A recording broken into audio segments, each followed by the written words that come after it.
Parresia dessa semana nós gostaríamos de falar da crise da paternidade. Por que é que falta pai nesse mundo?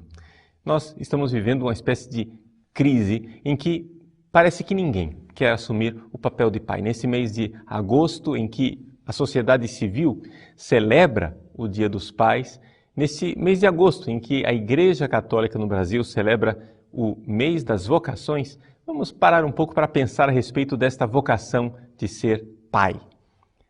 Primeira coisa é que nós vemos que Jesus disse: a ninguém chameis de pai neste mundo. Quando Jesus diz que ninguém deve ser chamado de pai nesse mundo, nós vemos claramente que nós desobedecemos essa palavra de nosso Senhor. Porque nós chamamos os nossos pais de pai, nós inclusive chamamos os padres de pai, não é verdade? Então, como é possível isto? Bom, a realidade é a seguinte: nós precisamos entender o que é que nosso Senhor Jesus Cristo quis dizer quando Ele falou: a ninguém chameis de pai. Jesus estava dizendo aqui que se eu quero compreender o que é um pai, na verdade eu tenho que olhar para Deus. Eu não tenho que olhar para os seres humanos. Porque é nele que está a fonte de toda a paternidade. É aquilo que São Paulo nos diz claramente na carta aos Efésios, capítulo 3, versículos de 14 a 15. São Paulo diz assim: dobra os joelhos diante do Pai do céu, Deus, do qual provém toda a paternidade na terra e no céu. Ele é a fonte dessa paternidade. Então, vejam, se nós quisermos realmente compreender o que é um pai, nós não devemos olhar para o reino animal. Não podemos e não devemos olhar para os seres humanos. Se quisermos entender o que é um pai, nós precisamos olhar para Deus. E somente olhando para a paternidade divina é que nós poderemos vislumbrar um pouco o que é aquela vocação de pai que nós temos aqui na terra. Por que é que estão faltando pais? E não somente isso, por que é que o demônio tem este ódio tão grande contra o pai? Se existe uma pessoa na família que está sendo atacada, é o pai. Não sei se vocês notam isso, mas é a pessoa que deveria ser a mais forte, aquela que é o sustentáculo da família, e no entanto é aquela que se tem demonstrado a mais fraca nos últimos tempos. Quantas e quantas famílias são constituídas sem pai, não é? Uma família sem a figura paterna. Mas como é possível uma família sem uma figura paterna? Como é possível realizar isto? Veja, a realidade é esta, é que quando o demônio quer destruir uma família, ele sabe a quem golpear por primeiro, ele sabe a quem atingir por primeiro, é aquele que deveria ser o ícone da paternidade de Deus, da paternidade do Pai do céu. Então, vamos analisar um pouco essa realidade. Em primeiro lugar, por que é que Deus é Pai? Vejam, nós vemos que a paternidade é algo eminentemente espiritual. Se você for olhar no reino animal, você verá que, de alguma forma, a paternidade no reino animal ela não tem consistência. Você ainda encontra alguma coisa de maternidade no reino animal, não é verdade? Ou seja, as mães, sobretudo dos mamíferos, elas continuam cuidando dos filhos por um certo tempo enquanto amamentam. As aves, né, sobretudo as fêmeas, costumam cuidar dos ovos da ninhada e alimentá-la. Claro, existe também colaboração do macho, mas a colaboração do macho no mundo animal é sempre esporádica, rara, e a gente quando a encontra até fica admirado. Puxa vida, veja essa espécie de ave rara aqui, onde o macho também ajuda a fêmea a chocar os ovos, não é? Então, toda essa realidade da paternidade nós não a encontramos no mundo animal. Sobretudo, no mundo animal não existe nem paternidade e nem maternidade no sentido estrito e espiritual da palavra. Por quê? Porque o que eles são reprodutores, não é? Eles simplesmente geram os filhos, eles têm a ninhada. Mas você sabe muito bem que uma vez que a cria atinge a fase adulta, o relacionamento entre o pai e a mãe animal desaparece. Tanto que um filhote é capaz, uma vez atingida a fase adulta, é capaz também de ter um relacionamento sexual com os seus próprios pais. Não há um relacionamento espiritual de pai e filho no mundo animal. Então, se nós não temos isso, nós estamos falando de algo especificamente espiritual. Sim, e que aqui nessa terra, por quanto nós saibamos, só existe nos seres humanos, porque somente nós temos alma, somente nós temos essa realidade espiritual. A novidade é que nosso Senhor Jesus Cristo veio nos dizer uma coisa que nós não suspeitávamos, que é o fato de que Deus é Pai. Nós não sabíamos disso. No Antigo Testamento, a paternidade divina é sempre realizada, é sempre recordada como uma metáfora, uma coisa assim bastante imprópria no sentido da palavra. Ou seja, Deus é chamado de Pai de Israel, por quê? Porque Ele criou o povo de Israel. Deus é chamado de alguma forma, sobretudo no final do Antigo Testamento, de Pai porque criou o mundo. Mas Pai no sentido próprio da palavra, somente em Jesus Cristo. Jesus é o Filho de Deus que se fez homem e com isso Ele revelou que Deus é Pai. Com isso Ele revelou que Deus é família. Sim, quando nós falamos de família trinitária, estamos falando de um pai que tem um filho e de um amor entre esse pai e esse filho que é um amor tão perfeito e santo que é uma pessoa. Chama-se Espírito Santo. Muito cuidado com a expressão família trinitária. Não ponha uma mãe no meio, tá? Por quê? Porque não existe a maternidade dentro da Trindade. O que existe, sim, é a paternidade de Deus que possui em si mesmo todas as riquezas de um amor paterno e um amor materno, porque é infinitamente maior do que qualquer pai ou mãe que nós possamos conhecer aqui na Terra. Pois bem, acontece que este Pai do céu mandou o seu Filho aqui no mundo. E se nós olharmos para o relacionamento entre o Pai e o Filho, nós iremos de alguma forma descobrir aquilo que Deus realmente quer para a paternidade. E iremos ver por que o demônio se esmera em querer derrubar as figuras de pai. Veja, nos últimos séculos é o que nós temos visto, a derrocada da figura dos pais. Sobretudo, por exemplo, com a reforma protestante, não é? Com Lutero, o que aconteceu? Caiu um grande pai, o Papa. Ou seja, os protestantes não aceitam ter um pai aqui na Terra, um pai espiritual. Depois vieram a queda das várias monarquias e o rei, novamente, figura de pai, caiu. Então nós não temos mais a figura do pai. Agora, nas famílias, diretamente, a figura de pai foi totalmente antagonizada pela sociedade atual. Existe um projeto, digamos assim, satânico para destruir a realidade do pai, a figura do pai. O pai é sempre tido cada vez mais como algo problemático. Então, de alguma forma, nós vemos na sociedade atual uma feminilização do homem. O homem precisa se tornar cada vez mais materno, cada vez mais feminino, de tal forma que nós, hoje, temos uma grande crise da figura de pai dentro da sociedade e, vamos dizê-lo, até mesmo dentro da própria igreja. Ou seja, a grande verdade é que nossas famílias elas têm duas mães, né? Uma mãe sem barba e uma mãe com barba. Ou seja, os dois querem fazer o papel de mãe. Mas onde é que está a especificidade do pai? Se nós formos olhar para a figura de Deus Pai desde o Antigo Testamento, a primeira coisa que ele faz, a primeira coisa que ele se preocupa em realizar com o seu povo é dar uma lei, colocar um limite. E isso é próprio da figura do pai. Isso é próprio do amor do pai. Ou seja, quer queira, quer não, o pai, ele sempre significa, de alguma forma, a lei. E isto coloca o pai numa certa solidão. É por isso que ninguém mais quer ser pai. Todo mundo gostaria de ser cúmplice, não é isso? Por quê? Porque o fato de eu ser a lei, de eu ser aquele que põe limite dentro da sociedade, dentro da família, dentro da paróquia, dentro da diocese, o fato de eu ser aquele que põe o limite da lei me isola numa certa solidão paterna.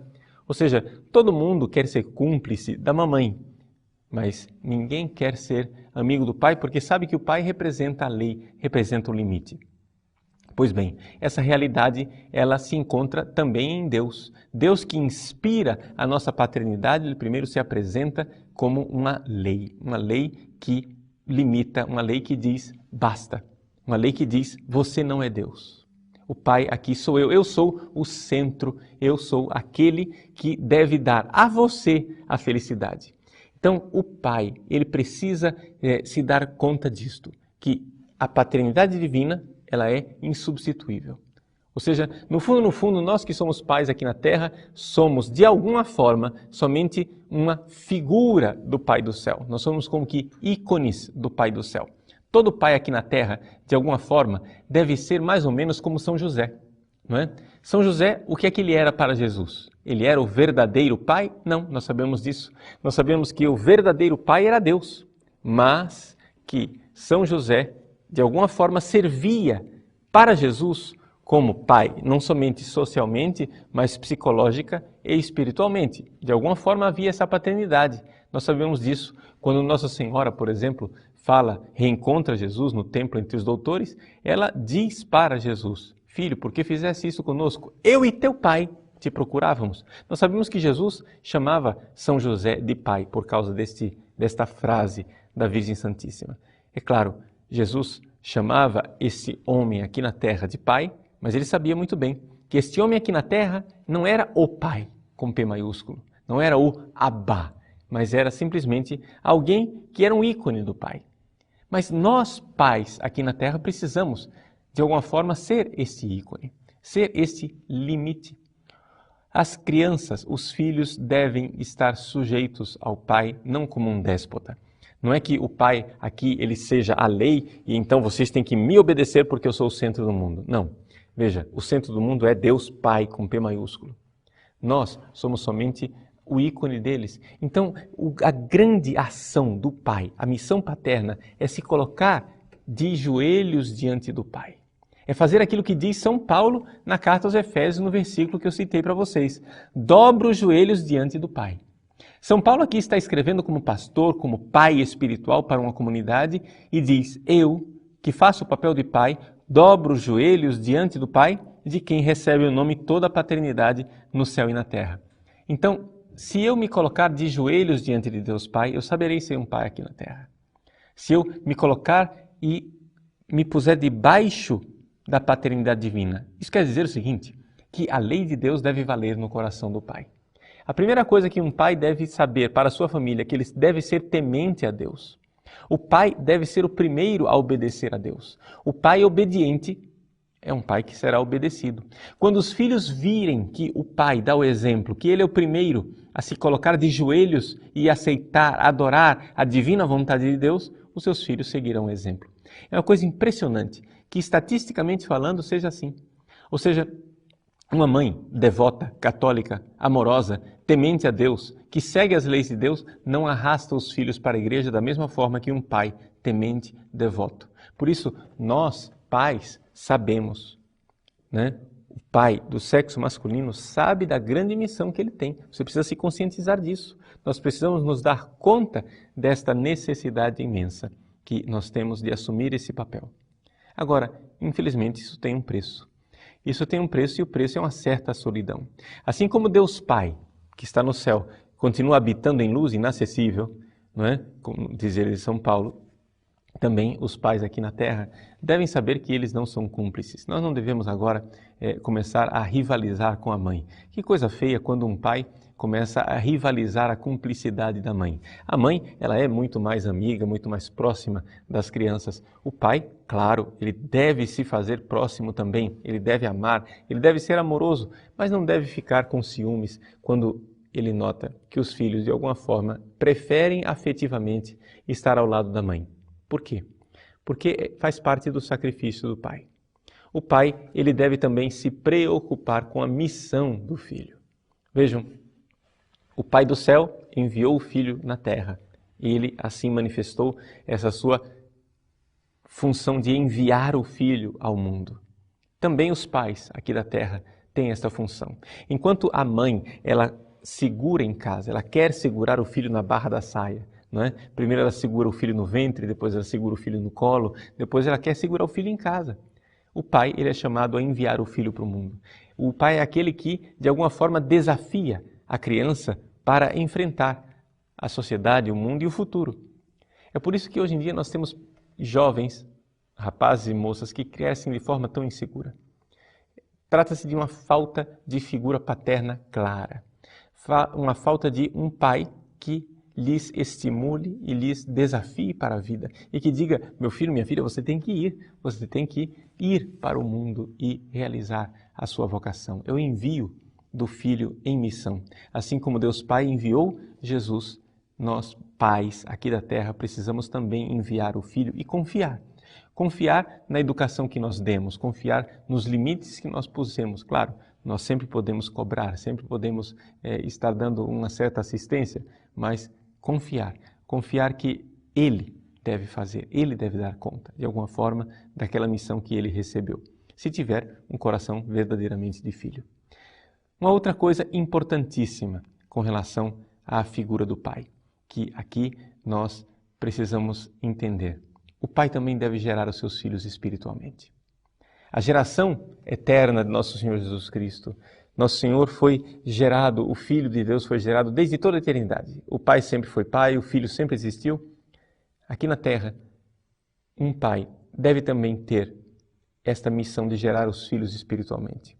Um pai precisa estar de joelhos e saber que, no fundo, uma vez que nós demos a educação, colocamos os limites, pusemos as leis, demos o exemplo e, de alguma forma, enviamos esse filho para o mundo, chega um momento em que nós devemos confiar no Pai, do qual provém toda a paternidade. Saber que, no fundo, nós só somos ícones deste Pai celeste e que, aqui na terra, o que nós podemos fazer é simplesmente ficar de joelhos no chão. Que bonito ver um pai que tem calos no joelho pelos seus filhos, por ser grande intercessor do futuro dos seus filhos. Os filhos precisam ser gerados também, com o terço na mão, com a Bíblia na mão, na adoração diária, na devoção à Virgem Maria, na comunhão diária, na confissão frequente. Um pai é alguém que deve gerar espiritualmente os seus filhos. E isto é muito importante. É muito importante porque, no fundo, quem está gerando é Deus Pai.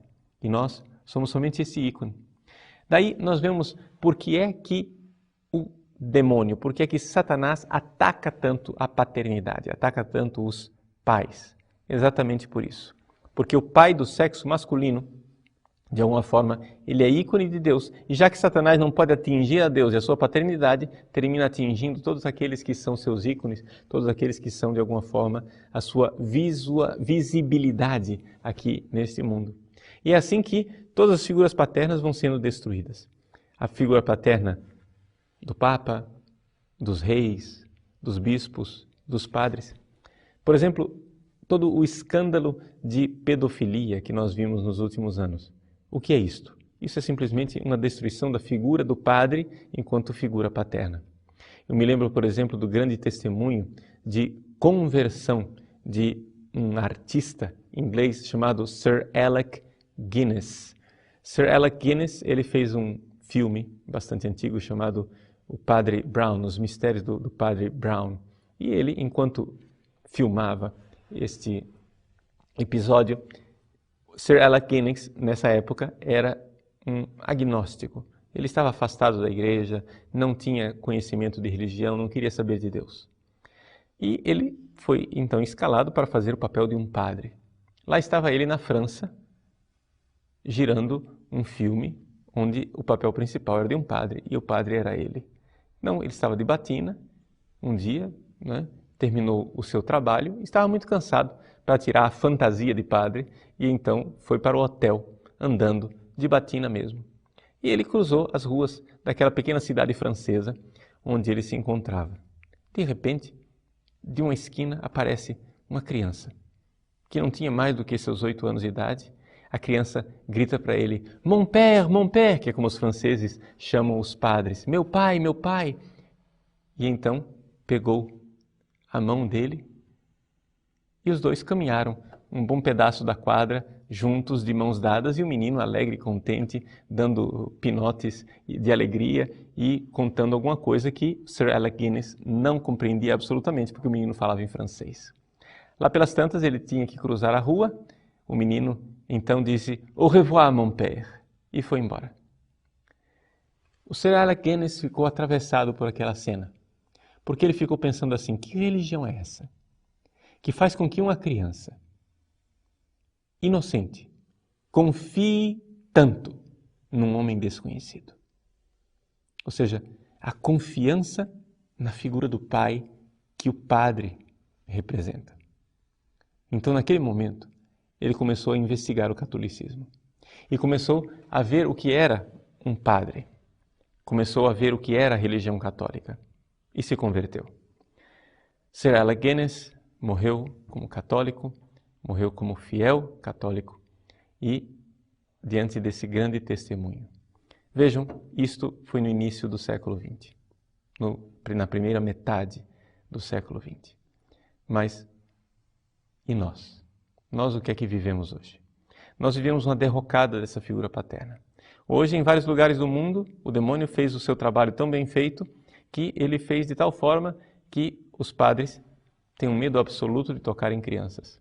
Têm um medo de manifestar carinho, medo de manifestar a essas crianças, mesmo publicamente, essa intimidade e esta paternidade a quem as crianças têm direito. Vejam, meus irmãos, aqui é a grande realidade. Precisamos resgatar a figura do pai. O pai, esse homem que não me agride sexualmente, mas que me desafia para o mundo, me dá uma lei, me dá um futuro e ao mesmo tempo me gera espiritualmente. Se nós, padres, já não podemos tanto abraçar, tocar e beijar as crianças como outrora, então é sinal de que devemos colocar os joelhos no chão. E os abraços que não podemos dar, vamos dá-los espiritualmente, colocando o joelho no chão, rezando, intercedendo e gerando espiritualmente os nossos filhos. Eu me recordo da grande figura de São João Maria Vianney, cujo dia nós celebramos no dia 4 de agosto passado. São João Maria Vianney, quantas e quantas horas passou diante do sacrário, de joelhos, no chão, chorando e pedindo para Jesus: Senhor, convertei a minha paróquia. Todas as ações pastorais, todas as nossas iniciativas como pais de família, para cuidar da nossa família, elas não têm sentido nenhum se não forem acompanhadas de uma verdadeira paternidade espiritual e de uma confiança, uma certeza.